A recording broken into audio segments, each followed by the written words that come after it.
Hi, Pre-K. It's Mrs. Shaffer. I'm having a tea party today, and I invited some special friends that I would like to introduce to you. My first friend is Granny Bear. She's coming to my tea party today, and she brought her own teapot. Another friend that I invited today is Jerry the Giraffe. And I invited another very special friend of mine. Her name is Raggedy Ann.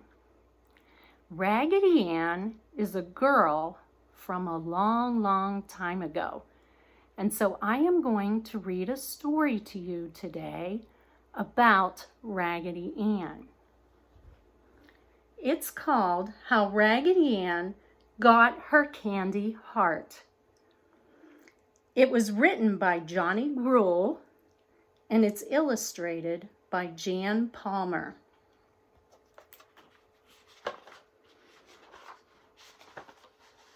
One day, Marcella came into the nursery. "You're invited to a tea party," she told the dolls. "We can sit outside and watch the men painting the house." Marcella brought all the dolls outside. They sat in red chairs at her table under the old apple tree. They drank lemonade with grape jelly in it, which made it a beautiful lavender color. Do you know what color lavender is? Lavender is like purple.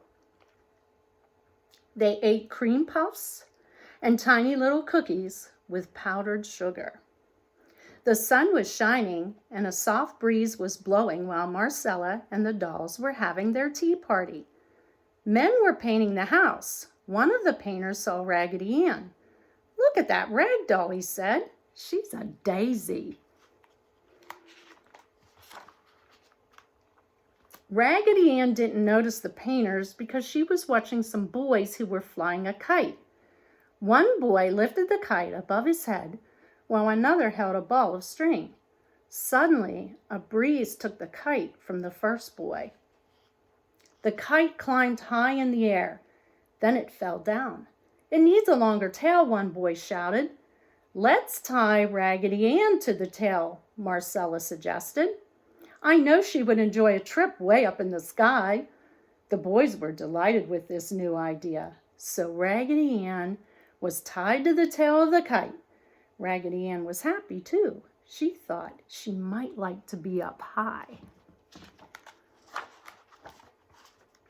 Oh, there she is. She's up high in the sky. This time the kite rose straight in the air and Raggedy Ann was way, way up and far away.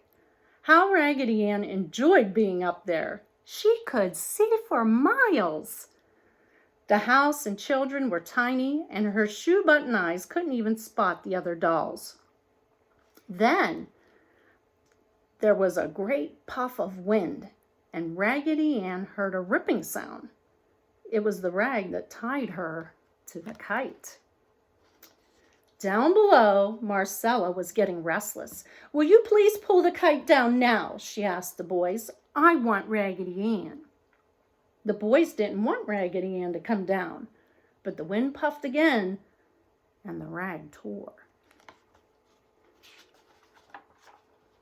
Raggedy Ann went sailing through the air as the wind caught her in her skirt. The kite began darting and swooping to the ground.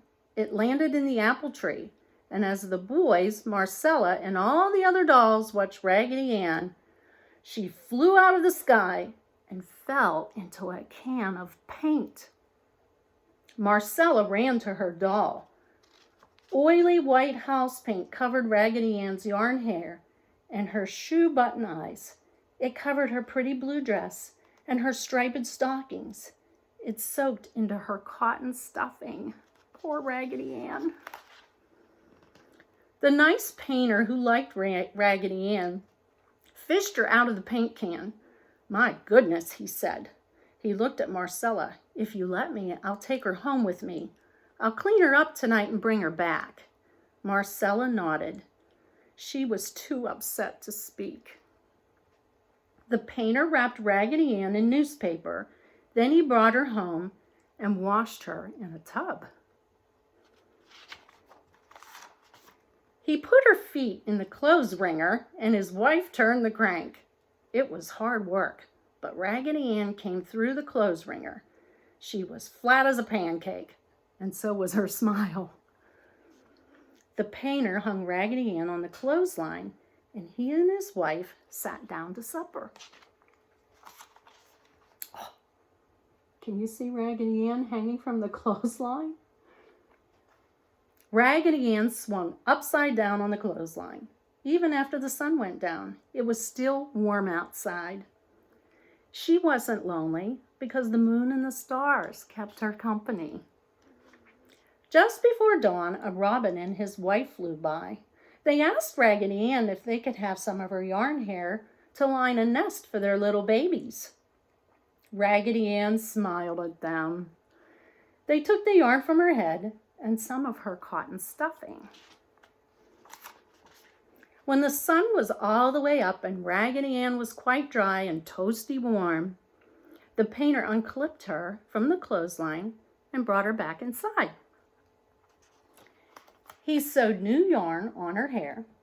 Then he took out the rest of her old stuffing and filled her full of fluffy new white cotton. "Don't sew her up yet," said his wife. She pulled a paper bag from a cupboard, reached inside, and fished out a red candy heart. It had blue letters printed on it, and it said, "I love you."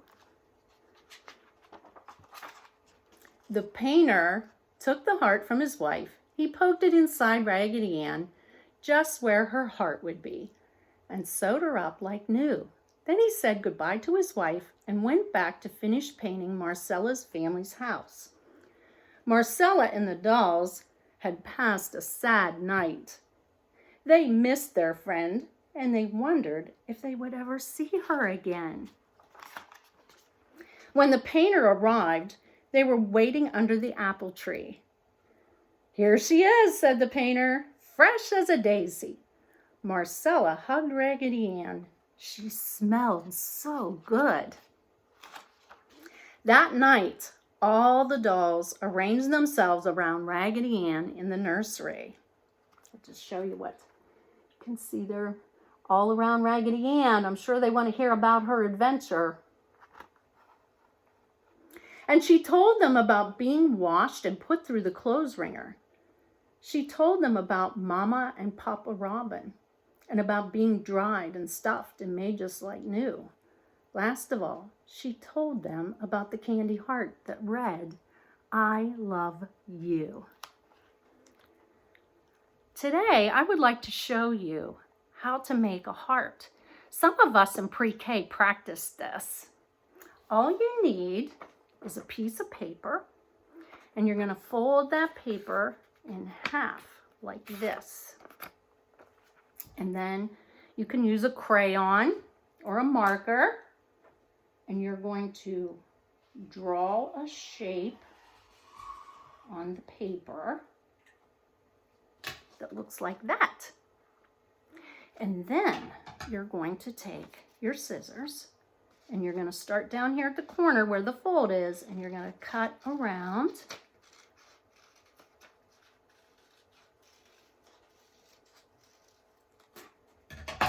It's going to look like that.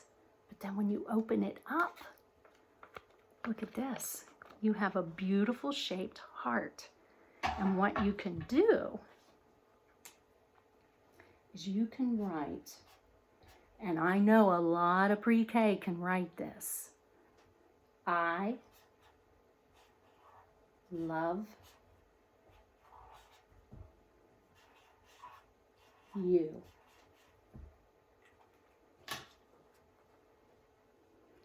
Have a good day, pre-K. Mrs. Shaffer loves you. Bye now.